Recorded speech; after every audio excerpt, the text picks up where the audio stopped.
welcome to the show. We have the most exciting show for you today with a very unusual title, Sashes and Bonnets. Are you ready? We have the cutest little dresses and party pants suits to share with you, but that's not the focus of the show today. The focus is the wonderful sashes. This little organza sash has such a pretty treatment. It's a loop. It has all different kinds of laces in a loop. Let me share with you the sash. Let me just turn this pretty little dress around to the back. Look at the sash on this little dress, which corresponds beautifully with the collar. It has a little diamond on it.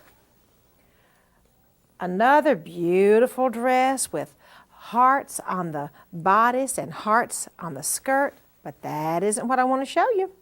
I want to show you the heart that is on the sash. This one, by the way, is stitched down with pink thread. It's a little white dress with white lace, all stitched in pink. Once more, sashes are the main focus of our show today. Let me pull this little sash up and show you a beautiful treatment in lace that has been mitered. I think there are 3 pieces of insertion, all different lace, I might add. Isn't that pretty, the way we've used several different kinds of lace? And then the gathered lace edging is on the bottom of the sash of this perfectly beautiful little dress. Now, since this show is all about sashes and bonnets, I guess you can figure out that details are really important, and details do make the difference. Now I'm going to go over to my technique boards and share with you some exciting ideas. And always remember, if you see it here on Martha's Sewing Room, it is EASY, easy.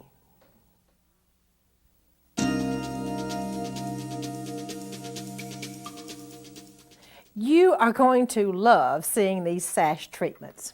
The first trick we're going to share with you here is that you can flip-flop not only lace, but you can flip-flop a ribbon. So this will be a ribbon sash. Here is what it looks like after it's been flip-flopped. All you do is zigzag it down.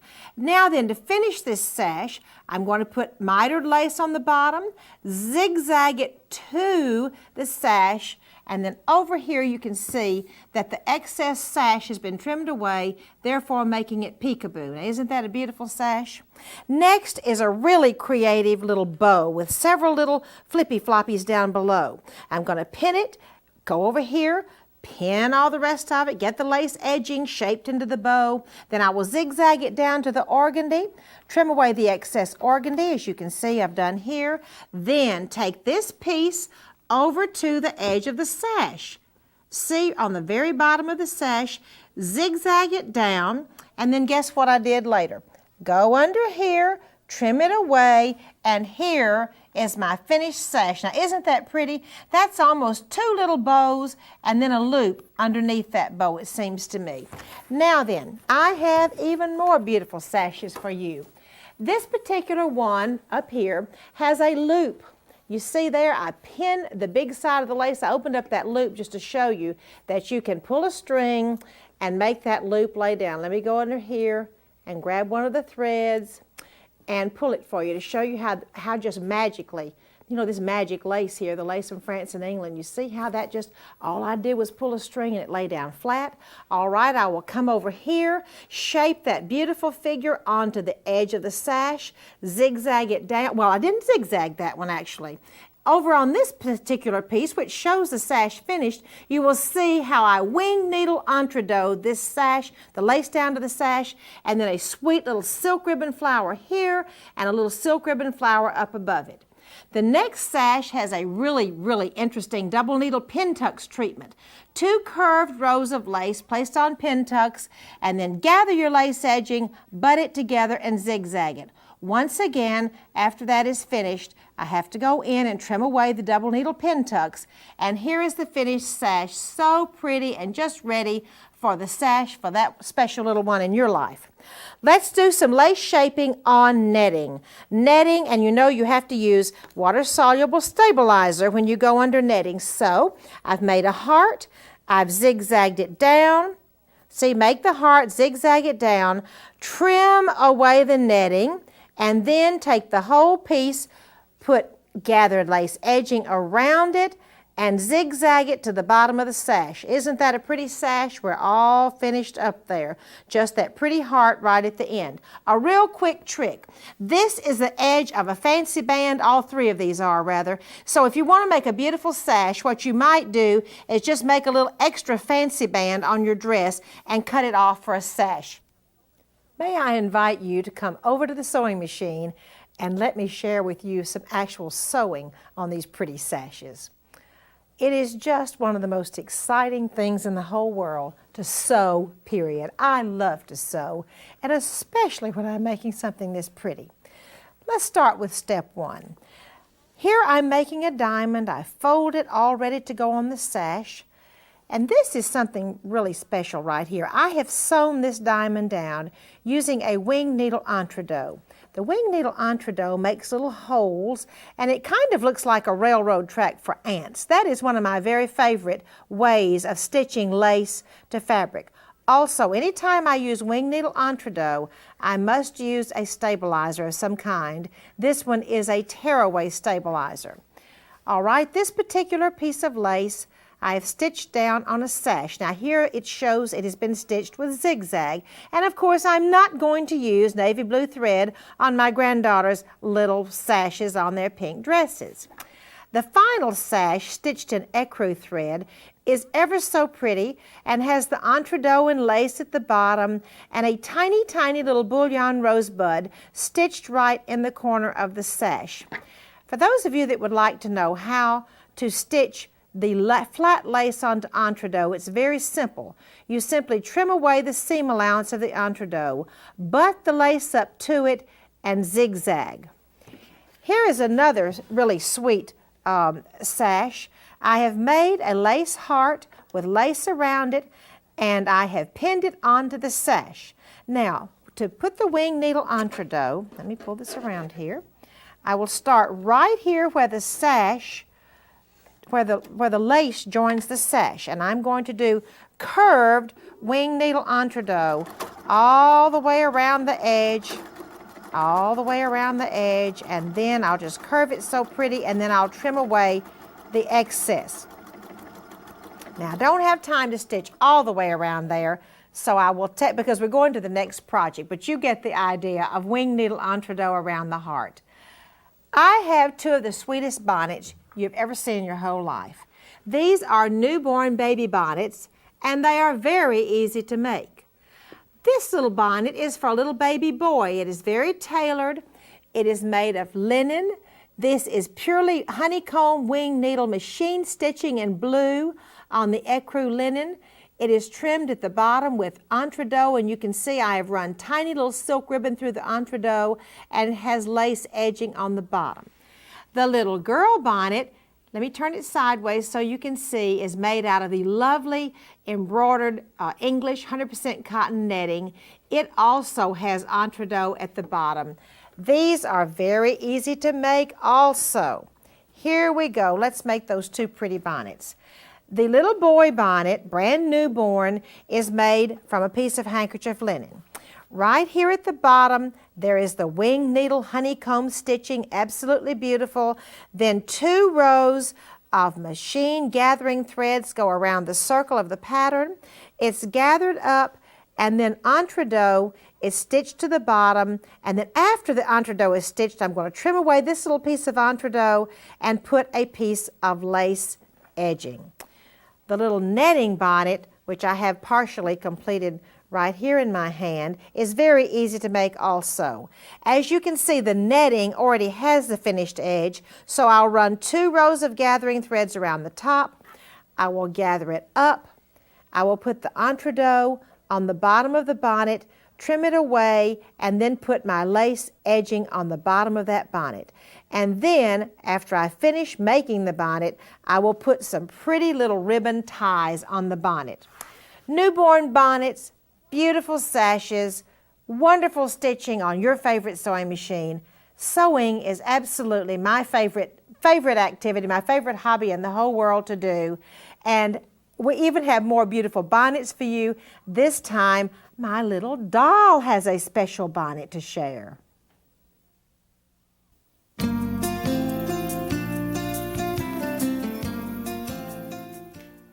sweet doll bonnets. That's what I have for you today. The doll is wearing the little bonnet with the turn-of-the-century high brim, and the little one I'm going to show you here is ecru with blue, a little silk ribbon rosette there. Turning sideways, you can see how the brim is wonderful lace insertions and beading. The little crown in the back is awfully sweet too, and it's finished all the way around with entredeaux and gathered lace. The next version is absolutely adorable also. It has more silk ribbon, and this time little ribbons run up in the trims. Let me turn it sideways for you so you can see how pretty the brim is.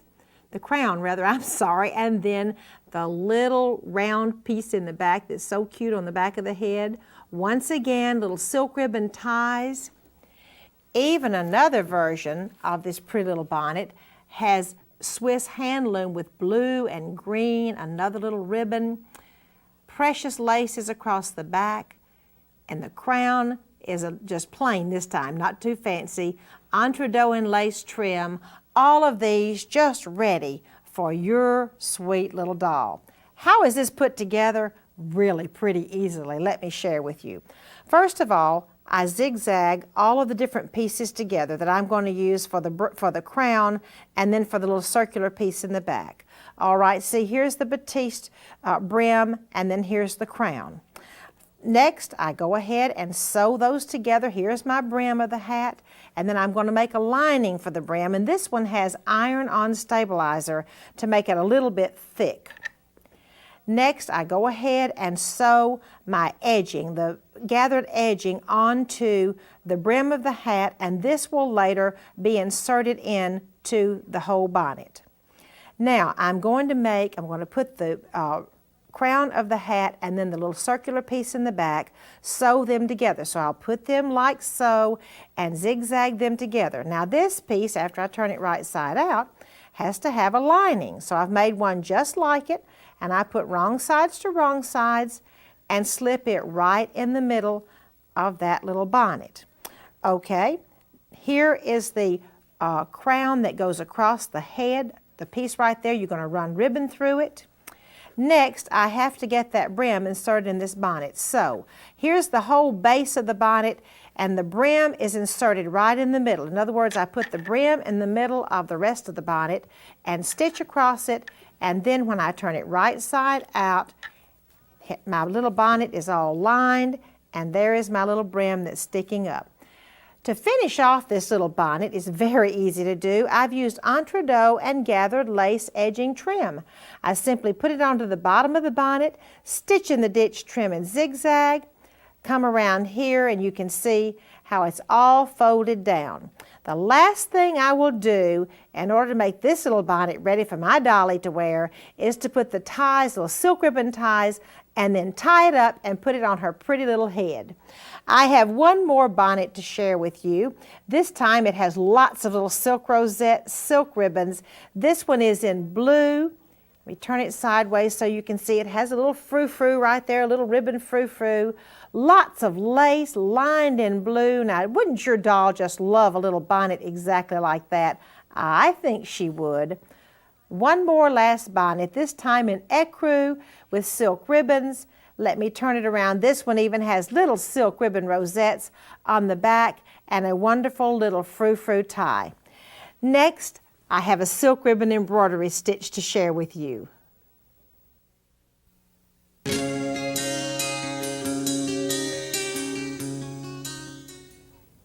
I'm very pleased to have as my guest today Kathy Brower. Kathy is senior editor of So Beautiful magazine. Welcome to the show, Kathy. Thank you, Martha. Today I'm going to teach you something really fun. It's not really a stitch and it's not really a flower or a ribbon manipulation. It's called silk ribbon weaving, and it adds a really great texture and dimension to a lot of your projects. Let me show you a few projects that we have. This particular one is a lady's vest that I have folded up here with silk ribbon embellishment on it. She's made a basket using twisted ribbon as her basket weave, and then used the silk ribbon to weave in and out of these short little sticks, so it makes it look like a real wicker basket. The next project I have is the front of a little girl's jumper, and she's used the flowers that's in the print to go around the silk ribbon weaving. you really need, after you do weaving, you really do need to embellish it with some kind of a decorative stitch or flowers to hide it. And this pillow is a gorgeous pillow, and she's used a 4mm ribbon and made a great weave inside here and then decorated it with the flowers around it. I'm going to show you how to make that weave. Okay, first of all, what you want to do, I've done the weave up here to show you what it looks like without the flowers around it. You can do a circle, you can do a square, a heart, or any shape. I've drawn my square with a washout marker, as you might can see that right there. And what I do is I start at one end. It's like taking giant straight stitches. I want to show you something. I want you to learn from my mistake. What this should look like on the back is, it should look like this, where you just take a stitch over and you make your long stitch, then take a stitch over and make your another long stitch. Up here, I don't know what I was thinking, but I kept going all the way across the back of the fabric and wasted a lot of ribbon, and it's loose and messy back there. So you don't want to do this. You want to just take a stitch and then move to the next one. And you want to do this the width of the ribbon. All right, to do that, after you've done all of your stitches one way, you next want to start your weave. So I'm going to start here, and then I'll just gently come in and out of each one of these. You want to make sure that you don't catch any with your needle, because that would make a mess. So I'm going to try to come through there without catching any of my ribbon. Then I will pull that through, keeping my ribbon fairly straight. As you see, we're just going to weave it like that. I want to keep that from twisting. And then you'll push it down with your fingers, and you'll go in at the end. Just pull it through. Now, I'm not going to go all the way across and come up over here. I'm going to come up right here, right next to where I was. Now, I want to go the opposite. I want to take the opposite ribbons that I took last time, and I want to go over, under, over, under. Just like you would if you wove yarns or any other thing. But you have to be sure on this particular with ribbon to keep your ribbon straight. You don't want it twisting on you. It takes a little patience to do this, but it really does make a great effect. And I've used two different colors of ribbon here to show so that you can see better, but you can also do that for effect. And you see, you just move that down and you just work back and forth until you have it all done. Once you're finished, you just tie it off and then you embellish it with your leaves and flowers around the edge. And that's how simple it is. Oh, Kathy, that is so pretty. For baskets or for the center, just like you showed those pretty examples. Thank you so much. You're welcome, Martha. Our next project for you is a beautiful quilt square with all kinds of interesting ideas.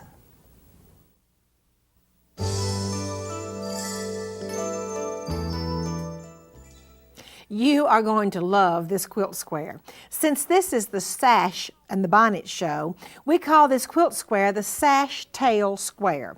If you will look, excuse me, if you will look right here on this quilt square, you can see that it almost looks like the tails of little sashes done in wonderful scraps of lace, all different kinds of lace beadings, Swiss motifs, bows, just a little bit of everything thrown in. Now, how does one make a sash tail quilt square? First of all, I have a piece of the traditional 100% cotton pink quilting fabric underneath.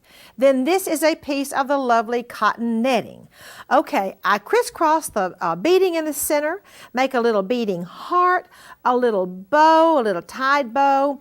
This is a little square with a Swiss motif in the middle and edging around it, and then mitered laces, pin it all, and then I take the fabric and the, wait a minute, let me pull this down here. I take the fabric and the netting square, I put my sewing machine down and just zigzag it all down, or you can wing needle entrecôte stitch it too, right through the quilt square fabric. And since you have the cotton fabric underneath there, you will not need a stabilizer underneath this. And that is the sash tail quilt square. Next, I have a really interesting craft for you.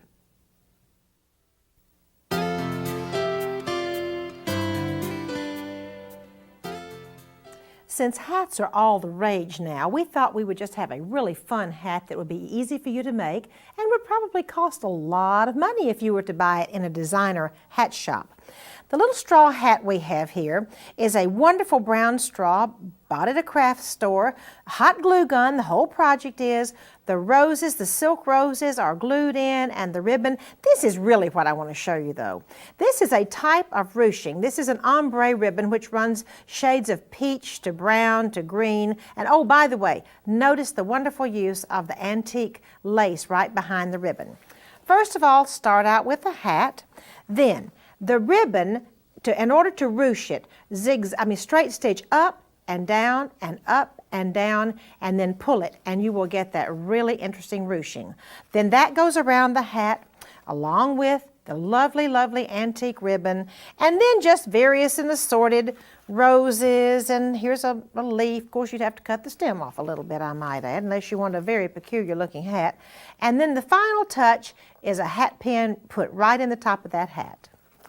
Next, we have a beautiful pillow for you. It's called the Blue Rose Pillow.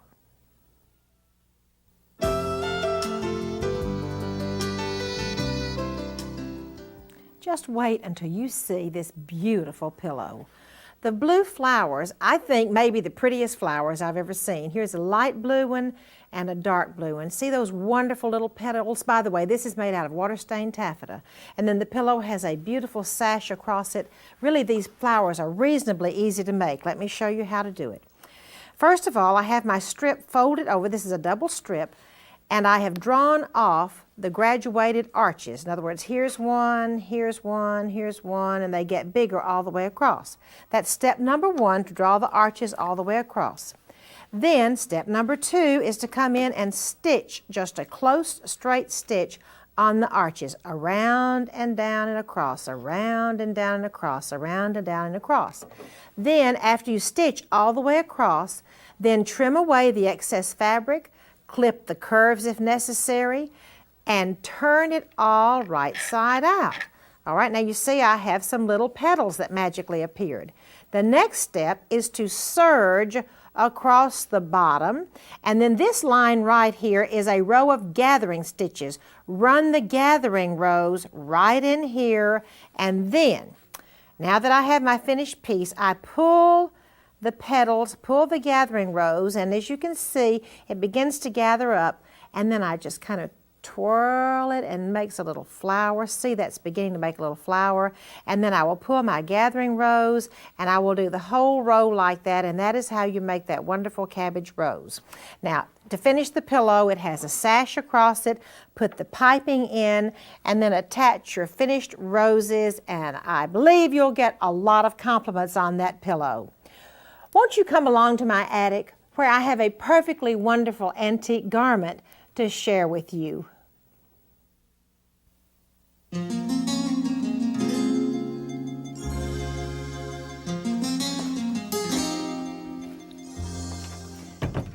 My little antique dress I have to share with you today is so cute.